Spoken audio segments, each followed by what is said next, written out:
আমি আমি গুলশানের একটা জায়গায় যে বাড়িটাতে থাকি, একটু নতুন দোতলা বাড়ি। আগে এখানে একটি টিন শেড বাড়ি ছিল। আমরাই এ বাড়ির প্রথম ভাড়াটিয়া এবং আমরা দোতলায় থাকি। আমাদের বাড়ির ঠিক পেছনে একটি খোলা জায়গা, যেখানে অনেক আগে একটি ডোবা ছিল। এখনো ডোবার কিছু অংশ রয়ে গেছে। সেদিন ছিল বৃহস্পতিবার, রাত তখন 11:30। আমি আমার রুমে বসে ইয়ারফোন লাগিয়ে গান শুনছিলাম। হঠাৎ আমার মা তাড়াহুড়া করে আমার রুমে এসে হাঁপাতে লাগলো। আমি মাকে জিজ্ঞেস করলাম। তিনি বললেন যেটা, যে জিজ্ঞেস করতেই তিনি যেটা বললেন সেটা হচ্ছে যে আমাকে তার সাথে তার রুমে নিয়ে গিয়ে পশ্চিম দিকে জানালার দিকে তাকাতে বললেন এবং বলেন, দেখ তো ওখানে কিছু আছে কিনা।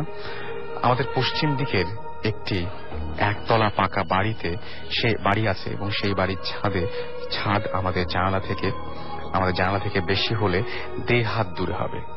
আমি ভালো করে দেখে মাকে বললাম, না কিছু তো নেই।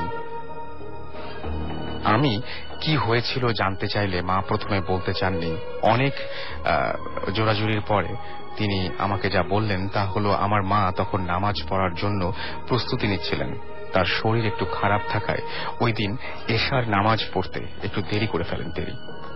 তো যখন ওই জানালার দিকে ফিরে তিনি ফ্লোরে জায়নামাজ বিছালেন, তখন হঠাৎ তার চোখ জানালার দিকে যেতেই তিনি যা দেখলেন তা হচ্ছে একজন মানুষের মতো একটি ফিগার, মহিলা না পুরুষ তিনি শিওর না, গাঢ় খয়েরি রঙের কাপড় দিয়ে তার পুরো শরীর ঢাকা এবং মহিলাদের মতো পুরো মাথায় বড় করে ঘোমটা দেওয়া, এবং তিনি জানালাটা ক্রস করে ও পাশে, অর্থাৎ যে পাশটাতে খালি জায়গা সেই পাশে চলে গেল।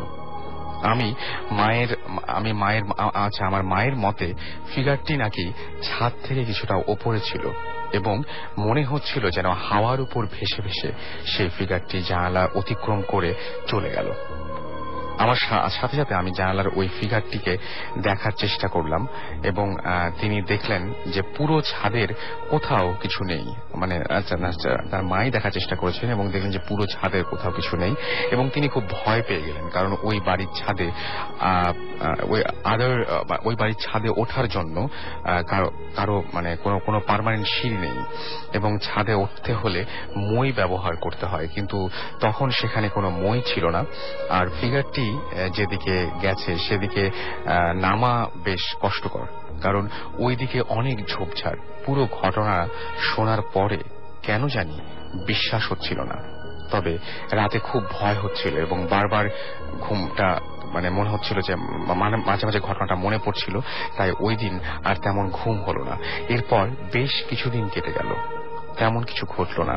তবে আমার মা ওই ঘটনার পর থেকে প্রায়ই অনেক দুঃস্বপ্ন দেখত এবং পরে জানতে পারি, যেদিন আমি নিজে ঘটনাটা ফেস করি তখন কতটা ভয়াবহ এটা উনি বুঝতে পারেন। তিনি বলছেন যে আমি প্রায় রাতে ঘুমাতে দেরি করে ফেলি এবং তেমনি একদিন রাত আনুমানিক 1:30 তখন হবে এবং হঠাৎ আমার রুমে এবং তিনি বললেন যে আমার মা আমার রুমে আসলো এবং বলল তিনি কেন জানি ওই রুমে ঘুমাতে পারছেন না, খুব অস্থির লাগছে এবং একটু পর এমনিতেই ঘুম ভেঙে যাচ্ছে। তাই আমি মাকে আমার সাথে ঘুমাতে বললাম। সবাই ঘুমিয়ে গেলে আমি কিচেনের দিকে পানি খেতে যাওয়ার সময় হঠাৎ ওই রুম থেকে শব্দ শুনতে পেয়ে ওই রুমের দিকে রওনা হলাম। ঠিক রুমের দরজার সামনে যখন গেলাম তখন দেখলাম যে দরজাটা লক করা এবং মোচড় দিয়ে দরজা খুললাম। ঠিক তখনই শব্দটা বন্ধ হয়ে গেল। এর আগে মনে হচ্ছিল যে ঘরের ভেতরে কোনো একটা শব্দ হচ্ছে এবং সেই মুহূর্তে শব্দটা বন্ধ হয়ে গেল। আমি রুমের লাইট জ্বালিয়ে ভালো করে দেখলাম, কিন্তু কোথাও কিছু দেখলাম না। তাই রুম বন্ধ করে দিয়ে আমার রুমে গিয়ে ঘুমিয়ে পড়লাম। আর ওই দিন রাতে আমি স্বপ্নে দেখেছিলাম তা আমার জীবনের সবচাইতে খারাপ দুঃস্বপ্নের একটি। এবং আমি দেখলাম আমার বাসার ছাদে আমি দাঁড়িয়ে আছি এবং দেখলাম যে ঠিক ওই একই ফিগারের কেউ একজন আমাদের জানালার পাশে দাঁড়িয়ে আছে। হঠাৎ মনে হলো ওই আমার দিকে এগিয়ে আসছে এবং আমি চিৎকার করে সবাইকে ডাকছি, কিন্তু কেউ শুনছে না।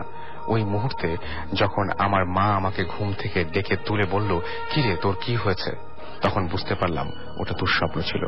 এরপর মাকে পুরো ঘটনা বললে মা শুনে আমাকে তখনই গোসল করতে বলেন। আমি গোসল করে ঘুমিয়ে পড়লাম এবং ওই রাতে আর কিছু হলো না। পরদিন মা ওই রুমে 2টো কোরআন শরীফ এনে রাখলেন এবং বাড়িতে কোরআন শরীফ পড়ানো হলো এবং এরপর থেকে আমাদের আর কোনো সমস্যা হয়নি।